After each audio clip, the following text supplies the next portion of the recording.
Imagine driving through a brand new city with wide boulevards and shining skyscrapers, only to find almost no one on the streets. That's the reality of China's ghost cities.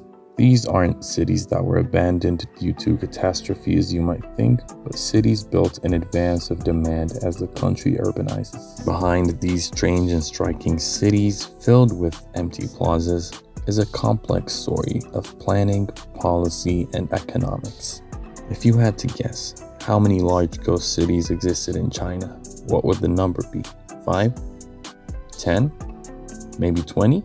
Wrong. At one point, more than 50 major ghost cities were known. These include whole new districts on the edge of cities, often called development zones. Together, they contain on the order of 50 to 65 million vacant apartments, about 20% of the country's housing stock. To put that into perspective, 65 million homes could shelter an entire country the size of France.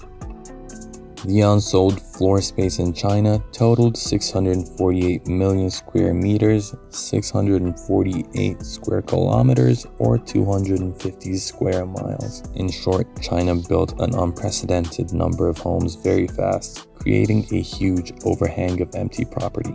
These numbers sound insane, but there are several things at play here. For one, China has been moving hundreds of millions of people from the countryside to the city. Hitting this goal means building tens of millions of new homes. Planners simply got ahead of demand. In effect, build it and they will come, has often been the motto. And to some degree, this has been true, as some older ghost cities are now being occupied over the years. Ordinary Chinese citizens have few investment opportunities, so many buy apartments as a safe bet. It's common for families to own multiple homes to provide for children, for example, even if they don't move in. In other words, a big chunk of the housing boom is fueled by investment demand rather than actual occupancy.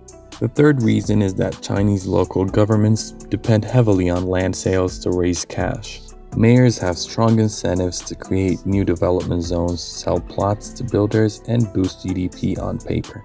Once developers buy land, they are required by law to build something, so whole cities spring up quickly even if few people live there. Together, these factors created a perfect storm. Officials building new cities to meet targets and raise revenue, and buyers snapping up empty homes as investments. Most of these ghost cities were planned and built in the 2000s and 2010s. The phenomenon emerged along with China's late 2000s property boom. The first international coverage of Chinese ghost cities dates to 2009, when an Al Jazeera reporter stumbled upon the city of Ordos and found it largely uninhabited. And from there, dozens of new cities sprang up across the country. Even some of the most bustling financial districts in China, such as Shanghai's Pudong New Area, basically the Manhattan of China, started as a ghost city before it filled up. Now a bustling financial district, it started as an empty development in the 1990s, once called a ghost city. So, are China's ghost cities permanent failures? The truth is mixed.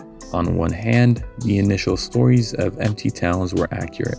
Many projects really were far under capacity when built. On the other hand, calling them ghosts is often premature, as Chinese officials plan their cities on a decade-to-decade timescale. New urban areas are typically still works in progress years after construction, and it can take 15 to 20 years for a city to be fully built and populated.